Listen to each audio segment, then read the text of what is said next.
8 Democrats and 3 Republicans want to be Prince George's County's next county executive. They are vying to fill the seat once held by now U.S. Senator Angela Alsobrooks. Early voting starts February 26th, and we've invited all the candidates to join us live in studio so we can talk about the issues impacting residents of Prince George's County. Today, we are joined by Rushern Baker, who wants his old job back again. He held the office for 2 terms, but was not allowed to run for a 3rd consecutive term. Before that, he served in the Maryland House of Delegates. Now, since leaving office, he's been running a public affairs and government relations firm. Mr. Baker, it is a pleasure to have you here today. Nice to meet you and good to be here. Thank you. Well, I wanted just to start because, look, as we talked about, you served twice before, and I'm curious for voters watching, why do you want this job back? Well, you know what? One of the things I've been doing the last 6 years is actually working with county executives and mayors from around the country on how to be county executive. You know, how to be an executive, and looking at the issues that we're faced across the country, and then looking at, excuse me, looking at the things that we're faced here in Prince George's County. You know, crime is up, our economy is stagnant, you know, healthcare is not the way it should be. And right now we're facing a federal government that's hostile to those of us in the Washington region. You've got a budget deficit at the state, and you've got a budget deficit in the county. And so for me, the person coming in has to be able to not only do the job, but to solve some of those critical issues that are happening right now. And that's why I decided to run again, because I know it, I know how to solve those problems, and I'm looking forward to doing that. Well, you touched on something that I wanted to get to, because with Prince George's County facing a budget crisis, a projected $170 million deficit that, of course, may worsen. But this might sound familiar, because when you were in office, there was a $150 million budget deficit when you took over in 2010. And so how did you handle it back then, and what would you do differently now? So the same way I handled it then. So what you see with the $150 million budget deficit, as you see with the $170 million budget deficit, and that is, how do you fund your priorities? And the first thing you do in the budget is fund police. Right now we're short 400 police officers, 200 fire EMS officers, our deputy sheriffs. I would fund public safety first, and fund education second, and then you have to grow the economy. That's the thing I know best. I used an EDI fund that took $50 million from our rating day fund and actually put it in the economy, much like Biden did with the Build Back Better. We took money ourselves and actually put it in the economy so we could grow jobs, grow our economy, and that helped us reduce the deficit. That's what we need to do now. You were talking about some of those vacancies, the public safety vacancies. How do you even begin to recruit?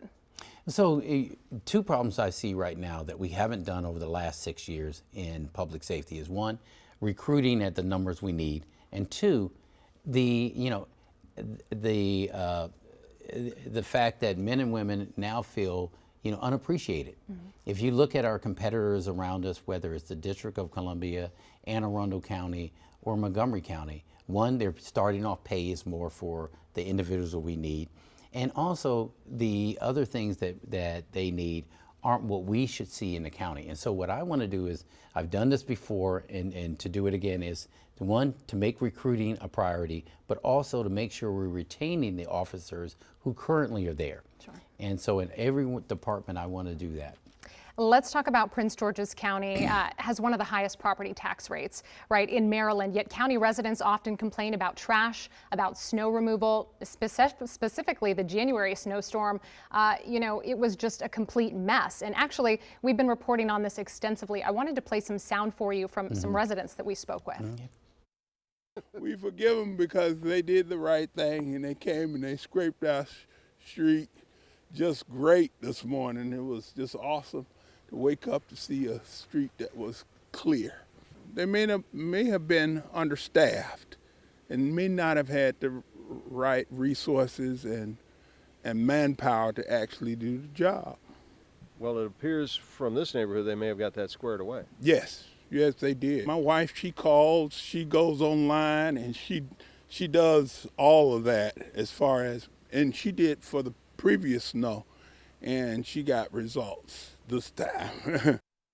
Okay, it looked better this time. So we've got to give credit where credit is due. But I did want to mention, you said specifically about that storm on your Instagram, quote, "What we've witnessed is a breakdown in execution with some neighborhoods facing disproportionate impacts and delays. Leadership means action." Can you elaborate on that? Exactly. You know, I've been through a bigger snowstorm when I was county executive, and the way that we handled it is that we immediately got on it. We know this is not a surprise. It's coming in here and you prepare for the snowstorm. But the other thing we did was we put a tracker on our trucks that were going out, so that immediately when there's a snowstorm or one approaching, I would go to our communications center and track where our trucks are, be able to visually see what we're doing and where we're lacking. And then that way we're getting to those neighborhoods that aren't being plowed. And I didn't see this time with the snowstorm. The last time, you know, it's not just a matter of personnel, it's a matter of actually executing the office. And so for me, it's the leadership coming from the top as county executive, making sure this is done and streets are plowed, and we're coordinating with our partners, because we have to coordinate with Montgomery County and the District of Columbia and the state to make sure they're plowed. And so I want to make sure as county executive that's done, and we have the right leadership in place at the agency and at the county executive level to get it done. I wanted to take you back to that, one of those snowstorms you referenced back in January of 2016. In PG County, you caught some heat because, look, there was a high volume of users who crashed the county's storm tracker site, as you touched on, residents who were redirected to 311, which was overwhelmed, was inadequate, and then the county's snow removal, again back in 2016, was called, quote, primitive and unacceptable by residents. That was a decade ago. How are we still here? Exactly, because we actually, during that time, after that snowstorm, we changed the whole apparatus. We set up a new emergency center, state of the art, so you can actually track what's going on without it crashing. The other thing that we did was we actually brought helicopters, so that I went up in the air and actually went around the 500 square miles of the county to make sure every street was plowed. And we also had a two-way radio that I could actually talk to the trucks from the air to make sure they're doing what they're supposed to be doing. So everything is in place to do this right. What happened was a breakdown in leadership. Okay.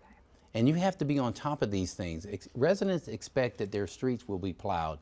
Well, and back in 2016, was it a breakdown in leadership then, or was it a breakdown in resources? It was a breakdown in resources and technology. Okay. And so the technology, what we were able to do after 2016 was actually buy the county the technology we needed and put on standby the trucks that we contracted with, like our neighbors were doing. And so not just relying on what we have in-house in the county, but what we were able to actually make sure we have on standby that were going to be there for us in an emergency situation. What I'm hearing you say is with a third term, you're going to take what you've learned cumulatively, so you have the leadership, the resources, all those things in place to not let these residents go through something like this again. It is absolutely ridiculous that we have it now, because we do have the technology and the resources to get it done. Let's talk about all 5 of Prince George's County public safety unions have endorsed you for county executive. We know juvenile crime is a major concern. Carjackings, car thefts are primarily committed by juveniles.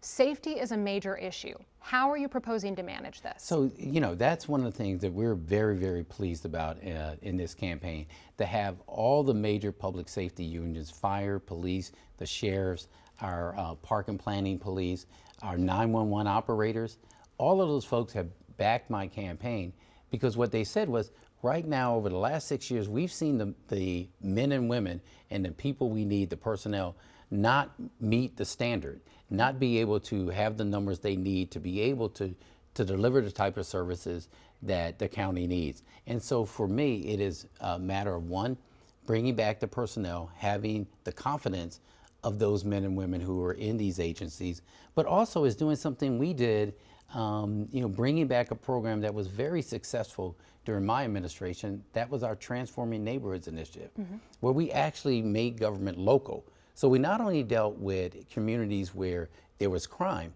but we also dealt with communities where lack of job opportunities, lack of transportation, lack of economic development, so that we had a holistic approach that was able to see to solve these issues and bring our crime rates down to an all-time low. And then with our juveniles, we expanded under my leadership our Summer Youth Initiative program, so that we went from 300 jobs to 3,000. And what that did was not just have employment for the summer, but to actually inspire these young people to go into careers they never thought about, and expanding it all year round. So that's the approach I would take again. Let's talk about economic development, because look, all signs at this point are suggesting DC will at some point be the new home of the Washington Commanders, right? So of course this would be a big hit to Landover, without a doubt. The Commanders are your biggest constituents, arguably among them. How would you make the argument for them to stay in Landover, or would you?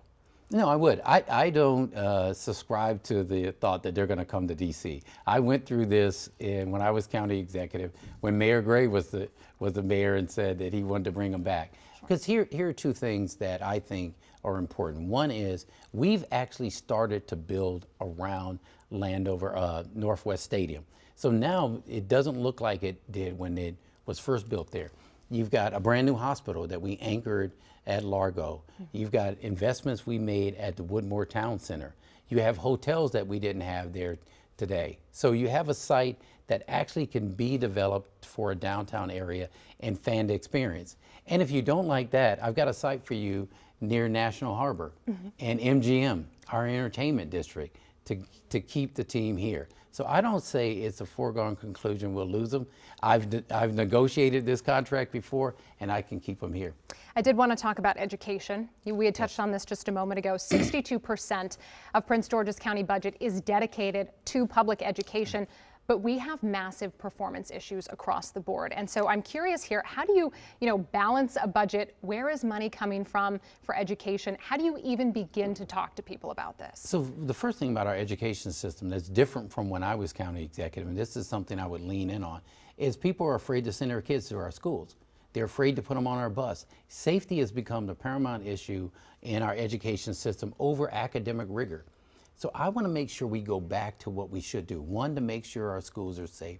That's why it's important to have our police officers there. They know they have arrest power. They know what they're doing, but also to give our schools the technology they need, not only in metal detectors, but personnel. And then we talk about rigor that we put into our classrooms, that we start developing programs that individualize education for our kids. This is something that Frederick County is starting this year. In our school system, we can do the same thing. Help me make sense of this, right? We've got 62% of Prince George's County budget dedicated to public education, but we have massive juvenile crime, one of the major issues. Where's the disconnect, and how are you going to help with that? I think the disconnect is two ways. One is you have the money that you put in our school system to educate our kids, but that doesn't do the wraparound services they need. And so when I was county executive, I'll do this program again, and that is we put our social workers, our health department into our schools, but we also put programs in that would direct our kids to job opportunities, so they're ready to not only go to college, but ready to go to work. You have to have all of that, which is why I had the superintendent sit in my cabinet meetings so he could hear what was going on, or she could hear what's going on around the county, where we were building, where we were developing, what technologies we were bringing in. That is the way you deal with the problems, and we had success doing it. We have to go back to that. Okay, last question for you. As you are making the case here for a third term in office, what have you learned since you left office that you want our viewers to know or understand? You know, the thing that I've learned, the most important thing is I've learned how to be county executive and learn the problems. I understand that people are hurting right now. They're afraid of losing their jobs because of what's going on at the federal level. They're afraid of what's going on in terms of crime, and they're afraid of not having the quality of life here.